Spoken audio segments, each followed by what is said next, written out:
Hello, কেমন আছো তোমরা সবাই? আজ আমি তোমাদের সাথে চিকেন সসেজের রেসিপি শেয়ার করব। চিকেন সসেজ বানাতে প্রথমেই যেটা লাগবে সেটা হলো বোনলেস চিকেন। তো বোনলেস চিকেনটা আমি মিক্সিতে একটা পেস্ট বানিয়ে নিয়েছিলাম। তারপর ওই পেস্টের মধ্যে একে একে নুন, কাশ্মীরি মির্চি, সামান্য হলুদ নিয়েছিলাম, হলুদটা অপশনাল, আর দিয়েছিলাম তন্দুরি চিকেন মশলা। তন্দুরি মশলাটা অ্যাকচুয়ালি ফ্লেভারের জন্য।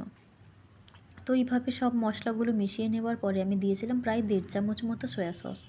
সয়া সসটা দিয়ে মিক্সিতে আরেকবার পেস্ট বানিয়ে নিয়েছিলাম। তো আমার মনে হলো খুব একটা ভালো মিশছিল না, যার কারণে আমি ওটা হাতে খুব ভালো করে মিশিয়ে নিয়েছিলাম সয়া সসটা।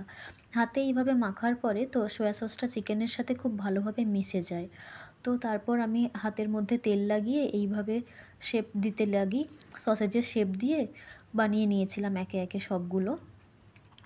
তো সবগুলো সসেজ বানানোর পরে আমার ছেলেও আমাকে খুব হেল্প করেছে সসেজ বানানোর ক্ষেত্রে। তো ও খুব মজা পেয়েছে আমার সঙ্গে সসেজ বানাতে। তারপর ফয়েল পেপারের মধ্যে খুব টাইট টাইট করে সসেজগুলো রেডি করে নিতে হবে, র্যাপ করে নিতে হবে। তো এইভাবে সব সসেজগুলো রেডি হয়ে গেছে আমার।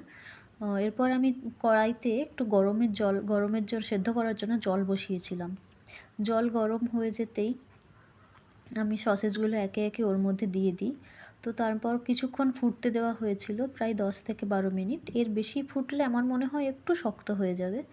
তো 10-12 মিনিট ফোটার পরে এটা রেডি হয়ে গেছিলো। তো আমি আস্তে আস্তে সব একে একে তুলে নিয়েছিলাম, প্রত্যেকটা সসেজ। তারপর প্যাকেটগুলো এইভাবে খুলতে, ফয়েল পেপারগুলো আস্তে আস্তে খুলে দিতেই সসেজগুলো রেডি পুরো।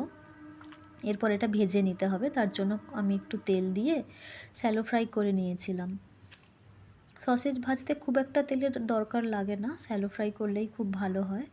আর বাকি সসেজগুলো আমি রেখে দিয়েছিলাম ডিপ ফ্রিজে। এগুলো ডিপ ফ্রিজে অন্তত 1 সপ্তাহ স্টোর করে রাখা যাবে।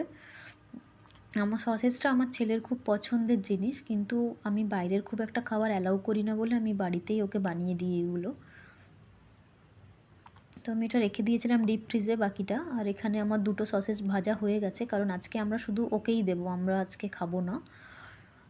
তো ওর আর কিছু লাগে না এই সসেজের সাথে, একটু মেয়োনিজ দিয়ে দিলেই ও খুব খুশি হয়ে যায়। আমি কেটে দিয়েছি এইভাবে যাতে ওর খেতে খুব সুবিধা হয়। তো ও খুব পছন্দ করে খেয়েছে আর আমাকে থামস আপ দেখিয়েছে যে খুব ভালো হয়েছে। তো তোমরাও বাড়িতে চেষ্টা করো বানাতে, আর আমাকে অবশ্যই কমেন্ট করে জানিও তোমাদের কেমন লাগলো। আর কে কে বানিয়েছো সেটা অবশ্যই কমেন্ট